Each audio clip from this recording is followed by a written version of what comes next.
the theme of our ranch is we want to get guests out here to see it and engage with agriculture, and see that it's real.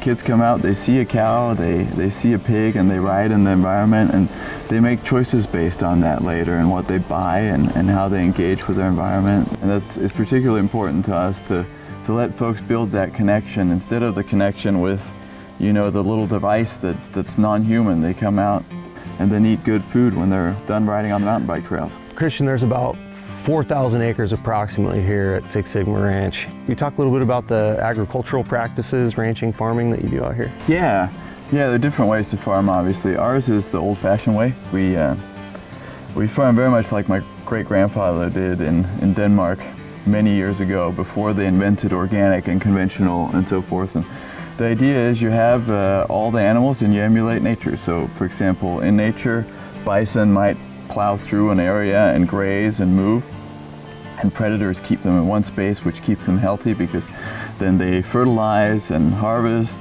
We emulate that with fences. We have cows that stay in a group, and we move them to a new pasture, and they fertilize, and then they harvest their own grass.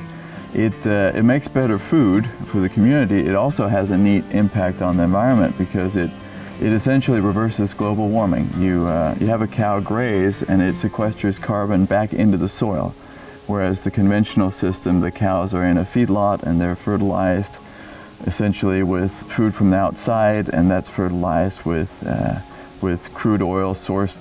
It's all very messy and complicated, and you can smell it in the feedlot something's not right, but that releases CO2 into the air. Ours takes CO2 from the air and puts it into the soil.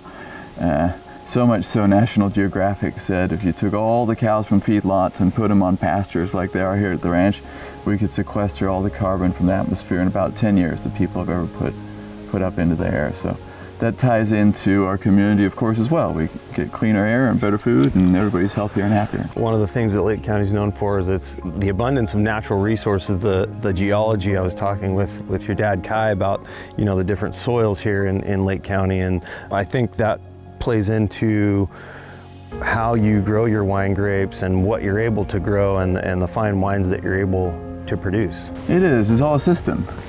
You can imagine if you put that then cow-sourced fertilizer into the vineyard instead of organic or non-organic matter, it changes the chemistry of the soil, and you get a better connection with the soil through mycorrhizae. And could talk a half an hour about that connection, but the point is that if you use organic matter in the vineyard instead of chemical matter, you get wines that are higher quality, that get remarkable ratings. We're humbled that our wines are very sought after and highly rated out in the community, and a lot of that is just from old-fashioned farming practices.